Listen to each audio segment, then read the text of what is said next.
कुर्सी के खेल में वो हवा का रुख तय करता है। वो जब चाहे सत्ता की बाजी पलट देता है। किसी के लिए वो गैंगस्टर है तो किसी के लिए मसीहा। वो भद्री राजघराने का राजकुमार है। घुड़सवारी का तो वो दीवाना है, और दीवानगी भी ऐसी कि पसलियां टूटने के बाद भी घुड़सवारी नहीं छूटी।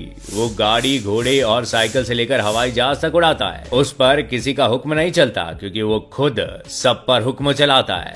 उससे सभी खौफ खाते हैं, लेकिन वो सिर्फ अपने पिता से डरता है। वो खुद कम बोलता है, क्योंकि उससे ज्यादा बोलती है उसकी गोली। वो आज भी किले में रहता है और रियासत उसे विरासत में मिली है। पिछले 28 सालों में उसे हराने वाला कोई पैदा तक नहीं हुआ। बस यूं समझ लीजिए कि जीत ने उसको खुद चुन लिया है। और फिर यहीं से शुरू होती है एक राजकुमार से बाहुबली मंत्री बन जाने की कहानी। 31 अक्टूबर 1967 को उत्तर प्रदेश के प्रतापगढ़ में भद्री रियासत में एक ऐसे बच्चे का जन्म होता है जो आगे चलकर यूपी की राजनीति को उलटने वाला है। उसका नाम था रघुराज प्रताप सिंह उर्फ दबंग राजा भैया। कुंडा के विधायक राजा भैया का किलानुमा कोठी ही कोर्ट है, और राजा भैया ही जज और वकील भी है। कुंडा में आज भी जिसे न्याय चाहिए वो यहीं पर अपनी अर्जी लगाता है। यहाँ तारीख नहीं, तुरंत सुनवाई होती है। यहाँ उनके कलम से लिखा हर शब्द कानून और जुबान से निकल कर हर शब्द इंसाफ है। कोई कितना भी कह ले कि देश में राजशाही खत्म हो गई, लेकिन प्रतापगढ़ में अभी भी राजा भैया का राज चलता है। कहते हैं कि यहाँ उनकी मर्जी के बगैर एक पत्ता तक नहीं डोल सकता।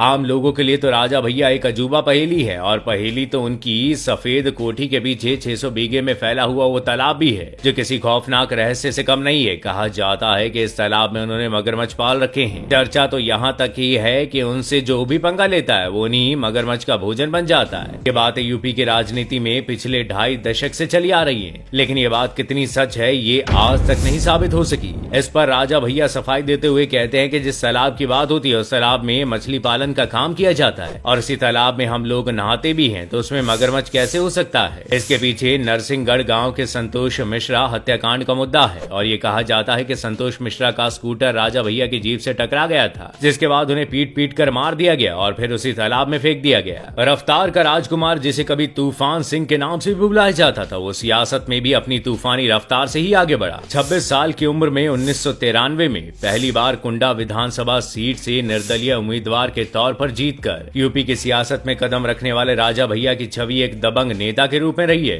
राजा भैया 1993 और 1986 के असेंबली इलेक्शन में बीजेपी के समर्थन से, 2002, 2007 और 2012 के इलेक्शन में एसपी के समर्थन से निर्दलीय के तौर पर विधानसभा में अपनी जगह इन्होंने बनाई और मंत्री की कुर्सी तक पहुंचे। सिर्फ 26 साल की उम्र में इलेक्शन जीतकर यूपी का यंगेस्ट एमएलए बनने वाले राजा भैया को कभी एक्स सीएम कल्याण सिंह ने कुंडा का गुंडा कहकर पुकारा था, लेकिन बाद में उन्हीं की गवर्नमेंट में वो मिनिस्टर भी बने। क्राइम की दुनिया में राजा भैया का नाता पॉलिटिक्स से भी पुराना है। उन पर हत्या की कोशिश, हत्या के इरादे से अपहरण से लेकर डकैती तक के मामले दर्ज हैं। इसके अलावा यूपी गैंगस्टर एक्ट के तहत भी उनके अगेंस्ट मामला चल रहा है। इसके अलावा दिलेरगंज अग्निकांड में भी उनका नाम आता है। यहाँ के तख्तो ताज पर राजा भैया का राज चलता है। कोई भी घटना होती है तो सामने से तो नहीं, लेकिन पीछे से उनका नाम आ ही जाता है। 1995 में दिलेरगंज के 20 से ज्यादा मुस्लिम घरों को जलाने से लेकर हत्या में उनका और उनके करीबियों का नाम जुड़ा है। दबंगई तो इतनी थी कि पानी पास होते हुए किसी ने आग नहीं बुझाई, क्योंकि जो बुझाता वो राजा के बदले की आग का शिकार होता। तब ये कांड काफी चर्चा में रहा। चर्चा तो राजा भैया पर मायावती की सरकार में लगाए गए पोटा कानून में भी हुई। जी हाँ, वही पोटा कानून जो किसी आतंकी पर लागू होता है। उसमें राजा भैया को जेल में बंद होना पड़ा। 1997 में मायावती सरकार का तख्ता पलट करने में राजा भैया का हाथ था। उन्होंने पूर्वांचल और अवध क्षेत्र के कई विधायकों को, खासकर क्षेत्रीय विधायकों को बीजेपी का साथ देने के लिए बनाया था। उस समय राजा भैया का सियासी रुतबा इस कदर परवान पर था कि 2002 तक बीजेपी के तीनों सीएम कल्याण सिंह, राम प्रसाद गुप्ता और राजनाथ सिंह की सरकार में राजा भैया मंत्री बनते रहते थे। इसकी वजह से मायावती की सरकार बनने पर राजा भैया टारगेट पर थी। राजा भैया 18 महीनों तक जेल में रहे। इसी दौरान राजा भैया के पिता को भी जेल भेजा गया और 2004 में मुलायम सिंह की सरकार ने एक बार फिर राजा भैया को मंत्री बना दिया, क्योंकि सरकार बनाने में राजा भैया ने उसी तरह साथ दिया था जैसे 1997 में बीजेपी का साथ दिया। उस वक्त राजा भैया को सपा और मुलायम सिंह यादव का काफी करीबी माना जाता था, लेकिन 2007 में एक बार फिर मायावती सरकार बनने से साथ परेशानियां बढ़ी। लेकिन 2012 में फिर से सपा की सरकार आई और राजा भैया फिर बने।